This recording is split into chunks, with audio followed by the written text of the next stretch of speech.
Bien, seguimos adelante en Punto de Encuentro, pegados a la actualidad, y la actualidad de la jornada nos la trae el anteproyecto de la ley del aborto, que si no se tuerce se aprobará en la jornada de mañana. Hoy hemos conocido algunos detalles más, algunos matices a lo que se filtró la semana pasada, para ahondar en estas cuestiones, lo que puede traer, sobre todo consideramos como ley progresista, que puede y debe beneficiar a un amplio sector de la población, pues vamos a felicitarnos por ello y analizarlo con Marisa Muñoz, concejala de Podemos en el Ayuntamiento de Soria. ¿Qué tal? Muy buenas noches. Muy buenas noches. Una ley, como decía, progresista, necesaria, y que pone temas de los que no solemos hablar sobre la mesa.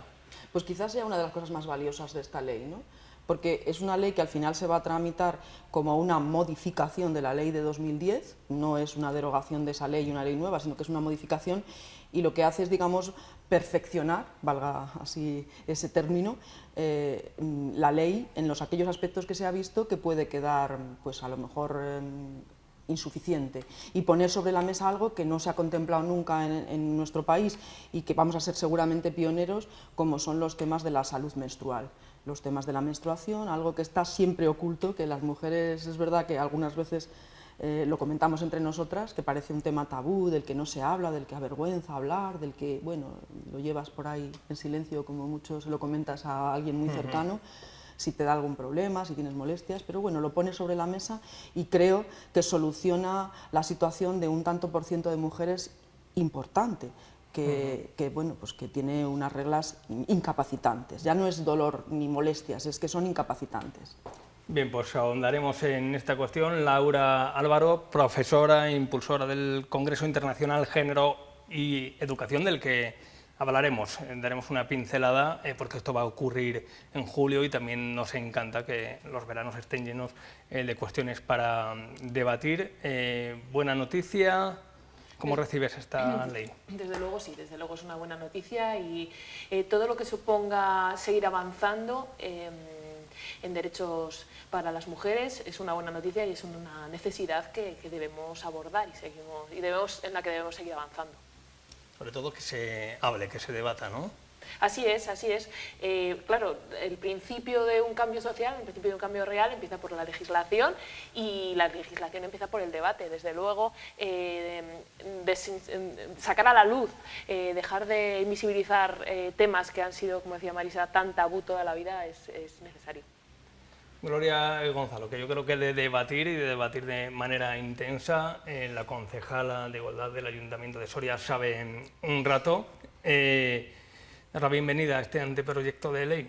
Sí, bueno, doy la bienvenida y apoyo, ¿no?, lo que dicen las compañeras, y creo que además es de ley, nunca mejor dicho, ¿no?, devolver lo que ya fue, ¿no?, darle el derecho a decidir sobre sus cuerpos a las mujeres de 16 a 18 años, que ya estaba en 2010, y con la llegada del PP a la Moncloa, con ese momento, ¿no?, de Ruiz Gallardón, que intentó abolir todos nuestros derechos relacionados con el aborto y que no lo consiguió, que fue un momentazo también, ¿no?, de movilizaciones sociales, feministas, que bueno, consiguieron no solamente que no fuera mayores, ¿no?, la proposición de ley, sino incluso la dimisión del entonces ministro de Justicia, que yo creo que es uno de nuestros grandes logros feministas, pero que bueno, eso sí que lo coló, ¿no?, el quitar el derecho que ya tenían las mujeres desde 16 a 18 años desde 2010, y que yo creo que ahora mismo es necesario devolverles. Bien, pues ya han adelantado nuestras invitadas algunos de los aspectos de esta ley. Vamos a comenzar por el que más controversia ha generado. El viernes los socios del Gobierno anunciaban casi tormenta con estas declaraciones de Yolanda Díaz y Nadia Calviño. Hay que tener política laboral de género, y esta lo es, y por tanto con las singularidades que debemos de tener. Por tanto, completamente a favor. Hay distintos borradores que se están trabajando de esta ley, como sucede en general, pero quiero dejar un mensaje muy claro. Este Gobierno nunca va a adoptar una medida que estigmatice a las mujeres. Bien, y hoy hemos escuchado, esto pasaba el pasado viernes, luego se han ido matizando las declaraciones, hoy hemos escuchado de la cadena SER a Irene Montero, que ha detallado los aspectos más relevantes de la ley. Lo que es estigmatizante es que las mujeres tengamos que vivir nuestra regla desde la soledad, desde la vergüenza, desde la culpa, que tengamos que llevar, pues yo qué sé, un Tampax o una compresa más horas de las que debemos para no salir del trabajo, para no ir al baño porque no encontramos un sitio adecuado para cambiarnos, que lo estigmatizante es que no podamos hablar de nuestra regla con normalidad. Bien, abro debate. Abro hilo. En primer lugar, hay cierta capacidad de este gobierno a veces para estas cuestiones que son beneficiosas y también, además, como a los periodistas nos encanta, pues tiramos del hilo de la polémica y al final lo que puede ser una ley positiva, un cambio significativo, parece que nos quedamos con lo polémico. Y parece que el gobierno, pues con esas diferencias propias de un gobierno de coalición, parece que tiene ese gusto por transformar en polémica lo que debía ser normal. Una pregunta, ¿es estigmatizante esta ley, Gloria, estigmatiza a las mujeres? Según cómo se... La baja menstrual, nos referimos a la baja menstrual, desde el primer día se puede coger la baja, bueno, lo que ustedes ya saben por la ley. No, desde luego que no es estigmatizante, ¿no? Tal como se plantea que se va a decir, pero lo que no pasa nada es por plantear que igual puede ser estigmatizante, ¿no? Y por plantear lo que... Yo creo que lo que dices, ¿no? Que en este gobierno de coalición es normal los desencuentros y es más habitual que en otros que se hagan públicos. Y en igualdad es que el feminismo es así todo el rato. En todos los ambientes feministas el desencuentro es constante, el desencuentro amable y el desencuentro para el encuentro, porque si algo somos críticas. Entonces es cierto que posiciones a veces complementarias pero no iguales se convierten en polémica, pero yo creo que quien lo convierte en polémica, y me alegro que seas tú quien lo ponga encima de la mesa, muchas veces son los medios de comunicación, y lo hacen especialmente con las cuestiones relacionadas con el Ministerio de Igualdad y con intentar separarnos a las personas que formamos parte de los diferentes partidos políticos en cuestiones de igualdad y de feminismo, lo cual es un clásico patriarcal y un clásico muy machista, ¿no? Intentar separarnos. No van a conseguirlo, sí que tampoco van a conseguir que dejemos de mostrar nuestras diferencias, pero sabemos perfectamente qué es lo importante y estamos unidas en ello. Laura Álvaro, cuando se pone este debate sobre la mesa, poco habitual, un camino poco transitado, y qué importante, Gloria, decías, estas diferencias y las reconciliaciones, qué importantes son cuando ya se llega a ese punto de encuentro y sale la ley adelante, que parece que va a caer el diluvio universal y luego pues salen adelante las cosas. ¿Cómo se asume desde el feminismo, Laura Álvaro, que se ponga este debate por lo novedoso sobre la mesa? Hombre, desde luego se interpreta como un paso hacia adelante. Estamos hablando de sacar a la palestra, de sacar a la luz realidades que han estado tan invisibilizadas, por ejemplo, como una falta de perspectiva de género en el terreno de la medicina, que es algo que nos ha condicionado toda la vida, que incluso nos ha llegado a que se invisibilicen ciertas enfermedades, se invisibilicen ciertos síntomas. Y en el punto en el que implica a las empresas, en esta salud menstrual, en esta salud de las mujeres, digamos que lanza la pelota a la sociedad al completo, no se queda en una lucha feminista desde las mujeres por y para las mujeres, sino que es algo en lo que involucra a la sociedad al completo y que por lo tanto inevitablemente genera polémica. Como decía Gloria, siempre que surge la posibilidad de avanzar en derechos, entramos en un terreno peligroso, que es en el de los privilegios y el tener que rechazar o rescindir algunos privilegios asumidos de manera natural y que no a todo el mundo le parece adecuado y que no a todo el mundo le parece bien.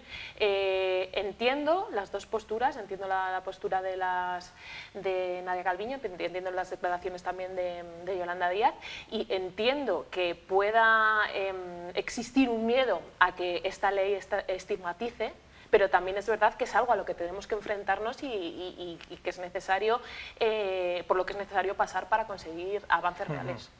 y luego por otra parte tiene mucho de salud, pero también de salud laboral, está vinculada a temas sindicales. Hemos estado con los sindicatos, con los principales sindicatos de Soria, les hemos pedido su opinión en torno a la baja menstrual.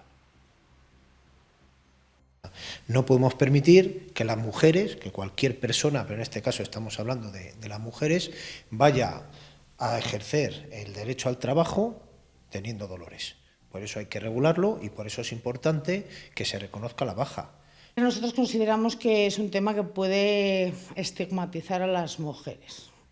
Desde luego, todas las personas que tengan una incapacitación para asistir a su puesto de trabajo deberían acudir al médico y es el médico el que debe dar o no la baja laboral. La postura sindical, cautela, en parte preocupación, adelantemos acontecimientos, apostemos también por una patronal responsable en torno a este tema y también hay que decir que no es obligatorio cogerse los días de baja ni están marcados en el calendario. Si no hace falta, pues no hace falta, pero para eso están. Se entiende la cautela, porque eso de estigmatizar, Marisa también se refería a este hecho, a ver si ahora las mujeres van a tener otra barrera, otro obstáculo en el ámbito laboral. A ver, hay que explicarlo, porque solamente se ha dicho no vamos a tomar ninguna medida que estigmatice a las mujeres, y claro, cuando eso se dice, pues hay que ver qué hay detrás de la palabra, porque dices, vale, es que a ver si es que tener la regla ahora no se estigmatiza, desde que existimos como mujeres la hemos tenido. Yo creo que se estaba refiriendo la ministra Calviño precisamente a un problema que podía tener a la hora del empleo de las mujeres, pero es que eso está resuelto, porque en el anteproyecto que mañana va al Consejo de Ministros y que se va a aprobar seguro, y gracias a las negociaciones que se ha tenido entre el Ministerio de Igualdad y el Ministerio de Inclusión Social y Seguridad Social y Inclusión, pues esto va a ser sufragado desde el primer día por el INS, por el Instituto Nacional de la Seguridad Social. Y ya si un empresario no contrata a una mujer porque puede tener una baja de un día, de 2 días, de 3 días, por unas reglas incapacitantes, pues entonces tenemos que tener en cuenta que a lo mejor ese empresario también va a tener el mismo problema por contratar a una mujer, como se ha hecho muchas veces, desgraciadamente, porque esté en edad fértil y porque pueda quedarse embarazada o porque tenga niños pequeños y si los niños están enfermos pueda pedirse un permiso, con lo cual estamos llegando no a una estigmatización, sino a una discriminación que nos suena mucho. Entonces, yo creo que esto necesita una cultura dentro también del empresariado muy importante. Muy importante. Y además, esta mañana he tenido la oportunidad de escuchar la entrevista en la cadena SER y la ministra de Igualdad decía una cosa importante al respecto. Y es que la productividad, la salud laboral de una empresa también mejora cuando sus trabajadoras, en este caso, están cuidadas, tienen sus derechos respetados y tienen la oportunidad de no tener que acudir a un trabajo drogadas desde por la mañana temprano, porque a ver, esto no se lo va a coger, esta baja, lo ha dicho muy bien antes Laura, o creo que ha sido Laura la que lo ha comentado, que hay un médico por medio que da como cualquier incapacidad temporal y va a ser en casos en que la regla es incapacitante. Eso es muy importante. Por tanto, yo no tendría ningún miedo, primero, porque no van a sufragar el gasto de estas bajas las empresas, sino que va a ser a cargo de la Seguridad Social, es decir, vamos a pagarlo con nuestros impuestos porque es un derecho que otorga el Estado a todas las mujeres, porque lo tenemos, porque tenemos que tenerlo, y yo creo que no hay ninguna estigmatización, no hay ninguna estigmatización ni ningún miedo. Y vamos, a mí me parece siempre quería añadir algo, perdona Iván, quería añadir algo que creo que es importante. Las resistencias ante lo nuevo siempre es una constante, es una constante. Decía Gloria que en el caso de derechos que tengan que ver con las mujeres es todavía mayor, pero es cierto que cualquier cambio lo primero que hacemos es poner delante la barrera de nuestros propios prejuicios, y eso. Antes estábamos hablando de otras cosas en la puerta mientras hablábamos y decíamos que precisamente los prejuicios nos impiden comprender las cosas. Si los prejuicios los apartamos un poquito, hacemos un huequecito, cada una de las personas que nos enfrentamos a algo nuevo, y pensamos sin el prejuicio delante, igual nos costaría menos entender las cosas.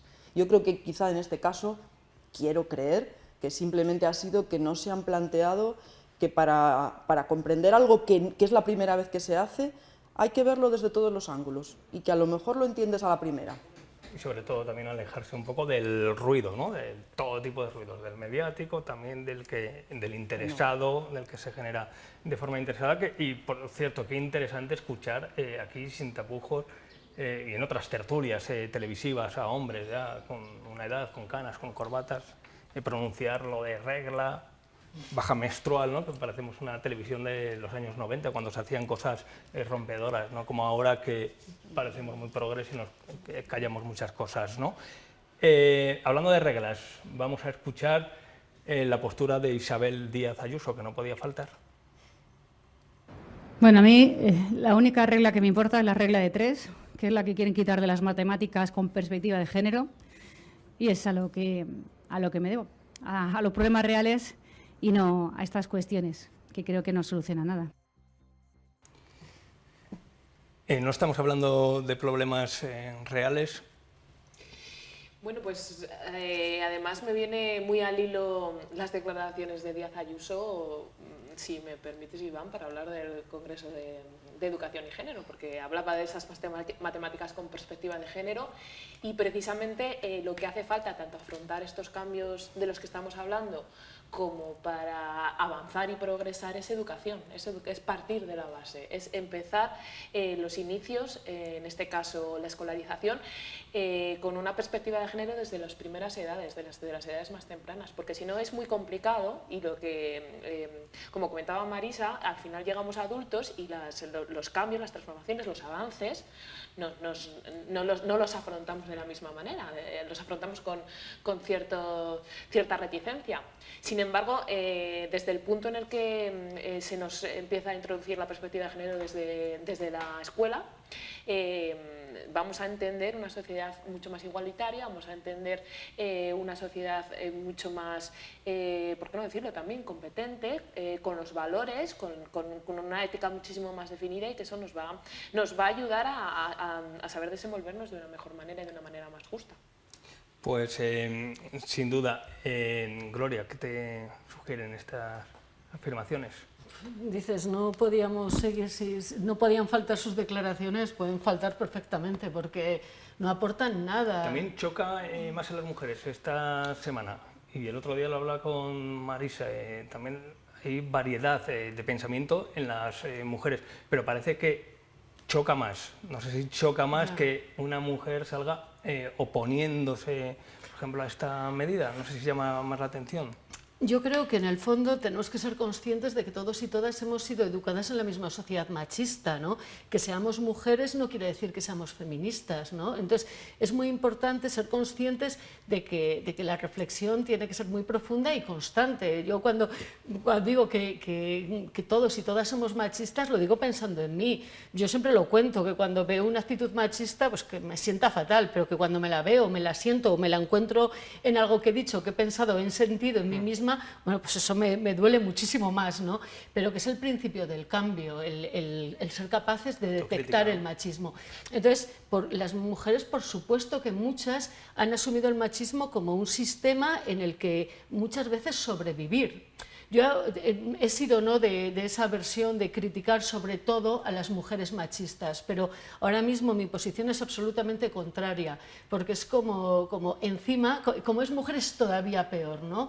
Bueno, pues probablemente como es víctima y se lo ha creído tanto, pues precisamente todavía peor no es, ¿no? Imagínate en cualquier otra cuestión, nadie tiene tan asumida la discriminación como nosotras, porque nos la hemos creído, la hemos asumido y tanto como que la perpetuamos. Entonces, no, es el echar la culpa, yo ese discurso de todavía peor en las mujeres, pues mira, no, todavía peor en los hombres, que lo hacen de manera mucho más consciente y para mantener privilegios. Dijo Gloria Gonzalo, concejala de Igualdad del Ayuntamiento de Soria. Un pequeño apunte, importante apunte: el permiso preparto llega desde la semana 39, no desde la 36, como deseaban desde el Ministerio de Igualdad. Otro asunto que no ha podido llevarse adelante, se pone el foco en el Ministerio de Hacienda, harán sus cálculos, este IVA súper reducido para los productos de higiene femenina. ¿Con Hacienda hemos topado? Bueno, pues sí, pero no se agota el camino. También lo ha dicho la ministra esta mañana. Están los presupuestos, ¿no? En el horizonte. Claro, a ver, hay una cosa importante, y es que ese IVA súper reducido estaba en el acuerdo de gobierno. ¿Que ahora no se quiere poner esto en esta ley concreta? Pues será objeto de negociación en los próximos presupuestos. Pero ya fue negociado y además fue aceptado por el PSOE y por Unidas Podemos en el 2019 para los presupuestos del año 2019. Lo que pasa es que se convocaron elecciones y esos presupuestos decayeron. Y además entonces estaba hasta cuantificado eso. Estaba cuantificado en aquel momento con que suponía el bajar el IVA del 10%, que es reducido como está ahora, al 4% súper reducido, suponían unos 18 millones de euros al año. Vamos, en un presupuesto de un país resulta irrisorio. Ahora se pretendía que desapareciera, o sea, que fuera IVA cero, que por cierto, me he estado revisando en todos los países de Europa, en Irlanda es IVA cero, pero es súper reducido en Portugal, en Francia, en Alemania, en Reino Unido, en Suiza. A ver, no sé. Y fíjate, una cosa interesante que yo creo que a la audiencia le puede ser curioso esto, ¿no? Resulta que en España tenemos IVA súper reducido a cosas de extrema necesidad, como el pan, la leche, la fruta, es decir, alimentos básicos. También los productos culturales, los libros, las revistas, me parece genial, me parece genial. Tenemos el IVA súper reducido en cosas que son básicas, medicamentos, etc. Esto es básico, ninguna mujer puede dejar de usarlo durante 40 años como media. ¿No nos parece básico? Cuando además hay estudios que dicen que el 22% de las mujeres en algún momento de sus vidas han tenido dificultades para asumir ese gasto. Pues eso es muy importante. Y luego otra cosa curiosísima también, que me he estado revisando. ¿Qué productos son los que tienen el IVA reducido en este país? Pues al mismo nivel del 10% están, por ejemplo, la compra de antigüedades y de objetos de arte. Que eso sí que es vamos, no es imprescindible para la vida. No digo que no esté bien, a lo mejor está bien, pero imprescindible para la vida del común de los mortales y sobre todo de las mujeres de este país no es. Así que, por tanto, ni es por cuestión de recaudación, ya se llegó a un acuerdo en el 2019, ahora no ha sido posible, sus motivos habrá, pero a mí me parecen difícil de justificar por las cosas que estoy explicándote. Creo que eso va a llegar tarde o temprano porque en nuestro entorno está como IVA súper reducido en casi todos los países, si exceptuamos Italia, Grecia, Turquía, y los países nórdicos, curiosamente, que lo tienen súper alto también. Pero sin embargo, ya digo, Portugal, Francia, Alemania, Suiza, Bélgica, Holanda, Reino Unido, todos esos países tienen IVA súper reducido para este tipo de productos. Bien, pues seguro que uno pone una encuesta, hace una encuesta, ¿de qué tiene el IVA súper reducido? Productos de higiene femenina o antigüedades. Y todos nos iríamos a productos de higiene femenina sin pensarlo, ¿no? Pensando que ya lo tienen, lo que cuesta, ¿no? Esto es un ejemplo, lo que ha comentado Marisa, de lo que cuestan estos avances, porque no es descabellado, ¿no? No creo que nadie ponga el grito en el cielo porque haya un IVA súper reducido a estos productos. Claro, es que lo de cuánto cuesta estos avances, pues muchísimo, ¿no? O sea, que es que estamos hablando de que se pone encima de la mesa cuestiones que tienen muchísimo por detrás, ¿no? Y que se han tenido que luchar muchísimo, no solo en el ámbito político, no político institucional, quiero decir, sino también en el político social.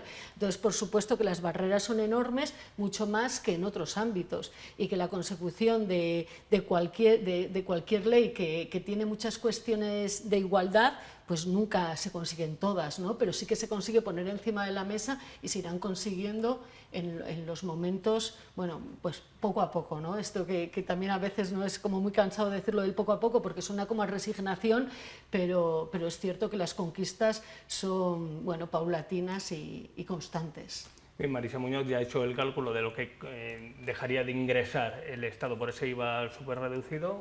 No lo he hecho yo, el cálculo, bueno. Por Dios, no tengo tanta capacidad. Pero fíjate, otra cosa que sí tengo, porque ese dato lo he pedido y me lo han dado, lo que suponen los cambios que incluirá esta ley, cuando sea esté vigente, suponen 104 millones de euros al año en este país. Todo, incluido algo que no hemos hablado todavía y que seguramente tocaremos, como es asegurar que las mujeres tengan junto a su lugar de residencia un centro público donde puedan hacer las interrupciones voluntarias del embarazo, incluido eso. Pues ya ven lo que cuesta y a veces cuando vienen mal dadas en lo económico está claro que parece que hay cuestiones que cuesta más llevarlas adelante. Es un ejemplo de discriminación, claro, ¿no? Esto no se necesita. Por supuesto, estamos viendo con todos estos datos que están ofreciendo las compañeras que no es una cuestión de no poder, sino más bien es una cuestión de no querer. Y a mí me parece que un ejemplo que en su día fue bastante simbólico al respecto de la reducción del IVA de los productos de higiene femenina fue la reducción del IVA súper reducido de todo lo relacionado con la pandemia, mascarillas, test y demás. No hubo ningún tipo de planteamiento ni ningún tipo de posición, se llevó adelante de una manera súper rápida y no hubo necesidad, o sea, no surgió este debate que está surgiendo ahora.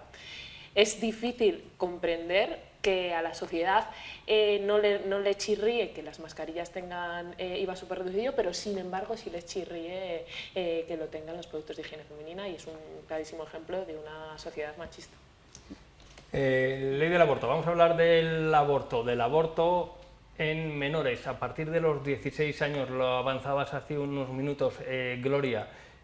Una joven de 16 años está preparada para, sin permiso paterno, porque yo creo que es una cuestión que preocupa a las familias, padres, madres, a las propias interesadas, cómo gestionar ese momento tan difícil en su vida. Está preparada para dirigirse a una clínica, esperemos que próximamente a la Seguridad Social y no sea una clínica privada, y dar ese paso sin permiso paterno, sin contárselo a nadie. ¿Está preparada? Pues ¿por qué no? Está preparada una mujer, según qué mujer de 16 años, según qué mujer de 30 años. Si queremos que estén preparadas mujeres de 16 años para tomar decisiones libres sobre su cuerpo, vamos a ayudarles a poder ser libres, ¿no? Y vamos a ayudarles desde la educación, desde todos los ámbitos sociales, educativos y políticos. Y vamos a ayudarles, por ejemplo, quitando esa barrera que comentábamos, ¿no? De que puedan hacerlo en su propia provincia y en un centro público, porque ahora mismo el 85% de las interrupciones voluntarias del embarazo se producen en clínicas concertadas.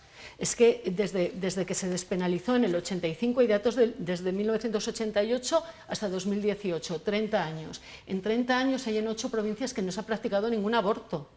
En Soria, bueno, 4 son de Castilla y León. Sí, vamos a lanzar una noticia del día de Soria, sí, que titulábamos así, en abril del pasado año. Soria, la ciudad donde no se aborta, pese a que es legal en España. Desde hace 35 años las sorianas deben recorrer 460 kilómetros para acceder a este derecho. Con la objeción hemos topado con un sistema, pues supongo que restará importancia, ¿no?, al hecho de que una mujer se pueda dirigir a la Seguridad Social para abortar y tenga que ir a una clínica abortista, donde ahora ya se ha legislado para que sea delito recibirlas, no poniéndoles las alfombras rojas, sino a base de insultos. Esto salía hace poco, ¿no?, casi como antesala a esta ley. Resulta también curioso, y así nos evitamos el bochorno cuando lo ofrecen en televisión, de ver a gente insultando a estas personas. Pero contabas el caso paradigmático de Soria, ¿no? Mujeres recorriendo kilómetros para ir a abortar. Eso es. La causa, ¿no?, que argumentan es la objeción de conciencia, y escrupulosamente hay que mantener la objeción de conciencia y hay que respetarlo, pero de manera que también se respete el derecho de las mujeres a decidir sobre su cuerpo. O sea, a la vez tenemos que conseguir las dos cosas, y esto es algo que se contempla en la ley, ¿no?, que se pueda mantener la objeción de conciencia, pero que con un estilo similar al de la ley de eutanasia, los centros médicos, ¿no?, los hospitales, tengan que asegurar mediante un registro que en sus hospitales hay personal suficiente para practicar abortos. Yo creo que es lo justo que las mujeres no tengan que viajar, ¿no?, que no tengan que irse a otro sitio porque tienen que ser atendidas y tienen que ejercer su derecho en donde residen. Y, por supuesto, en Soria también. Después volveremos a los 16 años, pero ya que hemos abierto esta cuestión, vamos a escuchar a Irene Montero referirse a este hecho y también a la objeción que se va a respetar. Por supuesto, garantizamos el derecho individual a la objeción de conciencia de todo el personal sanitario, con una regulación que garantiza que pueden ejercerlo, pero que eso es compatible plenamente con que en todos los hospitales, además de objetores de conciencia, si los hay personal sanitario que puede practicar las interrupciones voluntarias del embarazo, los dos métodos, el quirúrgico y el farmacológico, que la mujer, por tanto, va a poder acudir a un centro hospitalario de referencia, el más cercano a su domicilio, y siempre habrá personal sanitario que pueda atenderla. Eso sí que es una apuesta sanitaria, ¿eh? Según cómo está la sanidad, no voy a decir doblar plantillas, pero sí que tener unos facultativos que optan por la objeción y tener que tener otros profesionales dispuestos y preparados. Ojalá sea así, ¿no? Ojalá sea así, ojalá sea esto una realidad a corto plazo, porque realmente es, como comentaban las compañeras, es un derecho que es necesario sacar adelante, que es necesario garantizar y que una vez más que no tenga que depender nuestro código postal de los derechos sanitarios, de la salud, de los derechos de salud a los que tenemos a nuestra disposición. Objeción, clínicas como avanzabas anteriormente, seguridad social, implicar a todo el estamento también sanitarios para facilitar, ¿no?, ese paso. A ver, la primera cosa es algo que he averiguado hoy porque tampoco lo sabía. En todo Castilla y León solo hay un centro público que ha seguido practicando desde que la ley lo marca como un derecho, no lo olvidemos, esto no es un capricho, sino es un derecho, solamente en el hospital de Miranda de Ebro. Los demás mandan a clínicas privadas. Ahora, con esta ley, lo que sucede es que se da prioridad al lugar de residencia de la mujer.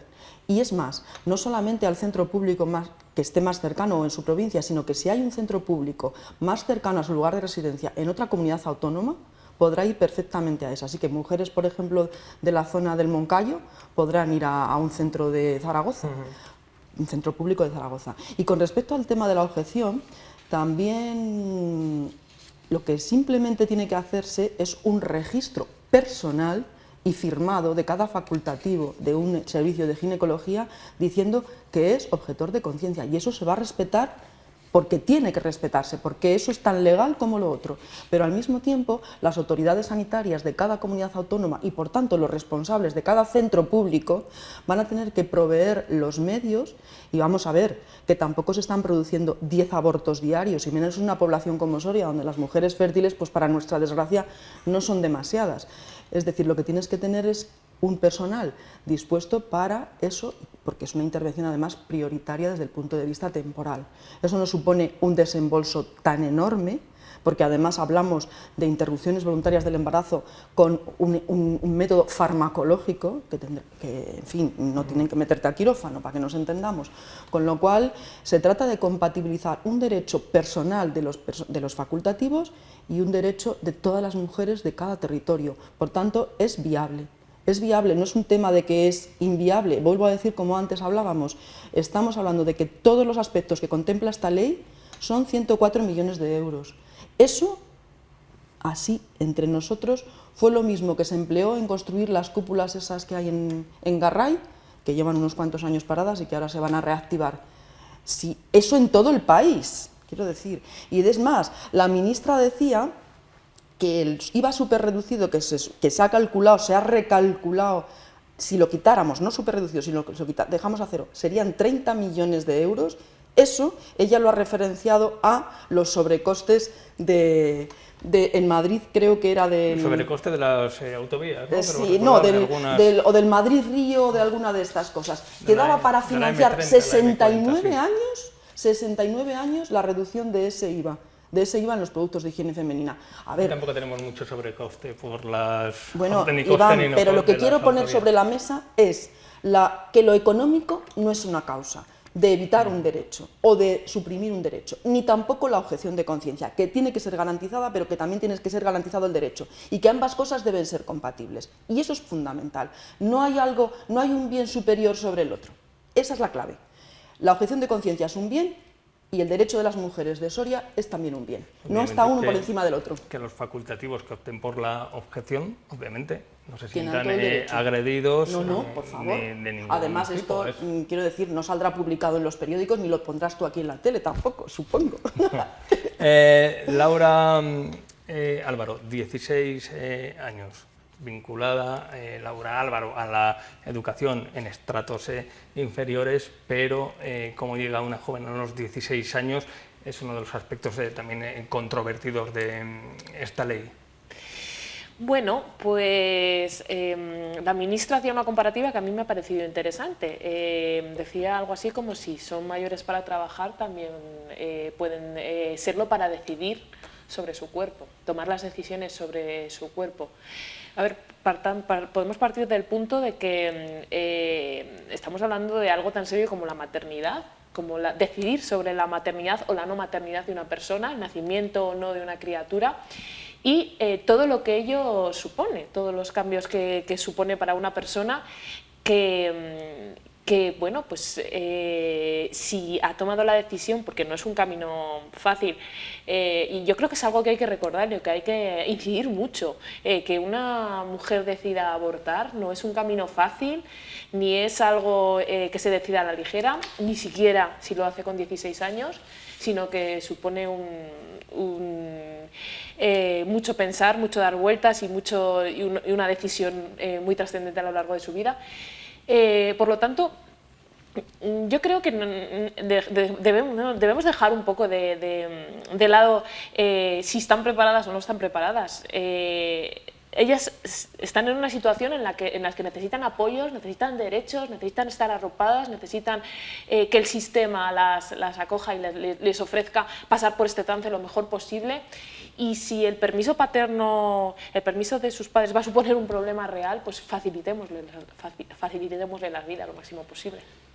Seguro que han escuchado algún chiste, alguna broma estos días de alguna mujer, de alguna joven que decía: estamos deseando estar 29 días en la cama y salir el día 30, 29 días por la regla, que ya es difícil, en la cama y salir el día 30 a abortar, ¿no? Es lo que estaban pensando todas las mujeres. Una cuestión, de todas formas, espinosa, complicada. Vamos a escuchar al presidente. Esta os la tenía guardada para el final, de la conferencia episcopal. A mí me parece una barbaridad. Los padres tienen algo que decir. Que sean los legisladores, que sea el Parlamento quien decida y sustraerlo del debate social y de los técnicos y de los especialistas, a mí me parece que es muy grave. Esos temas tenemos que tratarlo con más cuidado, con más delicadeza y con más pacto entre todos y reflexionarlo todos, porque estamos jugando con el ser humano, que es el centro de la vida. Bien, pues las manifestaciones del presidente de esto, que es importante y se nos ha quedado en el tintero. La primera cosa que tengo que decir es que si una chiquita de 16 o 17 años no puede abortar sin el consentimiento de sus padres, a lo mejor sí puede ser madre, aunque no lo desee, para el resto de su vida, porque sus padres no van a estar el resto de su vida con ella para que esa criatura, digamos, tenga cobertura. Eso es muy importante. Y la siguiente cosa también muy importante es que esto no está pensado para todas las jóvenes de 16 o 17 años, que la inmensa mayoría seguro que van a acudir a sus padres, sino para aquellas que se encuentran con un embarazo no deseado en una situación de vulnerabilidad, muchas veces en situación de vulnerabilidad, es decir, donde las relaciones familiares están rotas o son inexistentes, donde a lo mejor ese hijo es fruto de la violencia, incluso intrafamiliar. Entonces, no estamos hablando de cualquier jovencita de 16 o 17 años que no se lo va a contar a sus padres porque, oye, se ha ido por ahí con su novio y papá, no. Esas la mayoría de las veces van a pedir ayuda porque se van a sentir súper desorientadas y van a acudir a quienes más confianza tienen. Está pensado esto para aquellas jóvenes que no tienen esa cobertura familiar o que esa familia es precisamente el mayor problema que tienen. Así que esto tiene que cubrir precisamente también esas situaciones que existen. Y se han dado casos muy dolorosos precisamente porque se deja de lado a esas jóvenes. Y yo creo que esto que acabo de decir es súper importante para entenderlo. Que cualquier padre y madre que tenga una relación, digamos, desde siempre con su hija y es una relación sana y de confianza, no va a tener ningún problema. El problema lo van a tener las hijas de padres y madres que no tienen una relación sana ni una familia que les soporte. Gloria, que estabas retorciéndote en la silla escuchando las declaraciones del presidente de la conferencia episcopal, Juan José Omeya. No, pues es que es más de lo mismo, ¿no? El que todo el mundo puede decidir sobre el cuerpo de las mujeres. Incluso yo, sinceramente, lo de la decisión de los padres sobre las chicas, las mujeres de 16 años, pues me parece, bueno, que no se pide para otras intervenciones quirúrgicas, para ninguna otra. Entonces me parece que se pone por encima el control de los cuerpos de las mujeres a la vida. O sea, porque hay otras intervenciones que también son importantes y que también son muy fuertes y que también tal, no sé qué, es una decisión en la vida, bla, bla, bla. Al final, lo que está detrás de esto, de el cuestionarlo, si estarán, claro que están preparadas con 16 años, o sea, y claro que no será fácil y lo reflexionarán y tomarán la decisión que tengan que tomar, igual que con 30, que el aborto no siempre es traumático.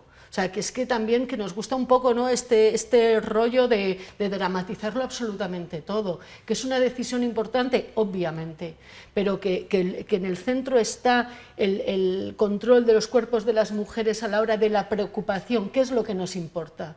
Porque entonces, si nos importa tanto, ¿por qué pueden tomar el resto de decisiones las mujeres de 16 años sobre su salud, pero la del aborto no? Entonces, yo creo que se pone en el centro, no es la importancia de la vida. La ley de sino... autonomía del paciente se establece que cualquier persona, hombre y mujer, por encima de 16 años, puede consentir o no una intervención, un no tratamiento. Claro. También, incluso aunque los facultativos piensen que está poniendo en riesgo su vida, pueden decidir no asumir un tratamiento a partir de los 16 años. Y eso supone también, pues eso, problemas importantes, riesgo de vida, etcétera, etcétera. O sea, vamos, yo... Ahora, claro, hay otras personas que seguramente, como estábamos viendo, lo que ponen ahí, que esto también creo que hay que recalcarlo, ponen una cuestión moral o una cuestión ética. Bueno, pero es que no se obliga a nadie. Es decir, cualquier mujer de 16 o de más que por sus cuestiones religiosas, morales o éticas no considere que la interrupción voluntaria del embarazo es una opción, pues nadie le obliga. Pero tienen que tener el derecho todas las demás, o tenemos que tener el derecho todas las demás. Es así. Bien, dejamos algunos aspectos de esta ley, como los vientres de alquiler y otras cuestiones, pero ya se la voy a dejar votando a Laura Álvaro, porque yo creo que detrás de todo lo que se ha debatido aquí, y estaríamos más tiempo, hay una cuestión de educación. Aborto en menores de 18 años, mayores de 16 años.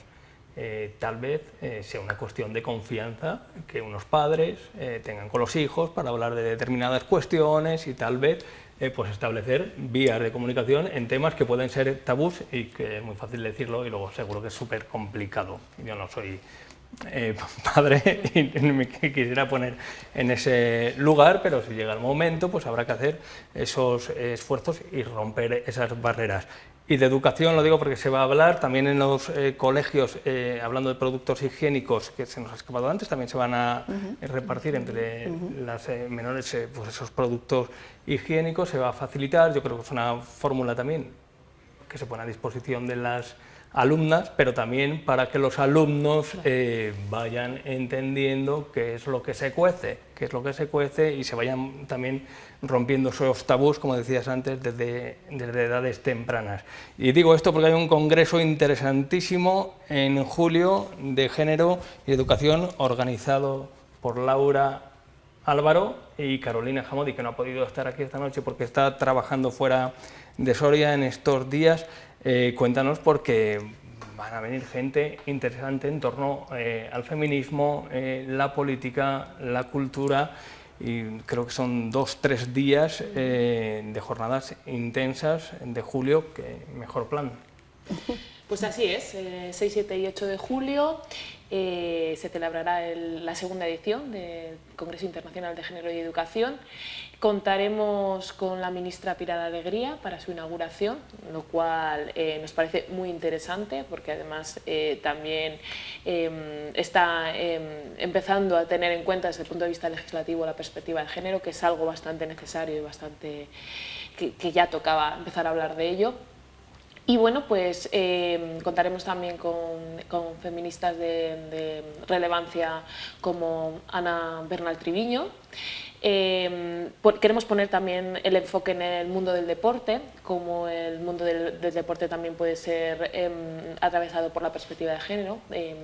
Contaremos también con Natalia Flores. Y bueno, pues la distribución del Congreso está pensado para que las ponencias plenarias se realicen por las mañanas, por las tardes serán talleres más prácticos, más de poner en la práctica toda esta teoría que vamos a escuchar por la mañana. Yo creo que o así esperamos, después del éxito de la primera edición, que se convierta sobre todo en un entorno, en un lugar en el que las ideas fluyan, florezcan, en el que nos retroalimentemos unos con otros y unas con otras, y que realmente pues, también nos empieza a servir para posicionar a Soria como una ciudad comprometida con la igualdad y con la perspectiva de género.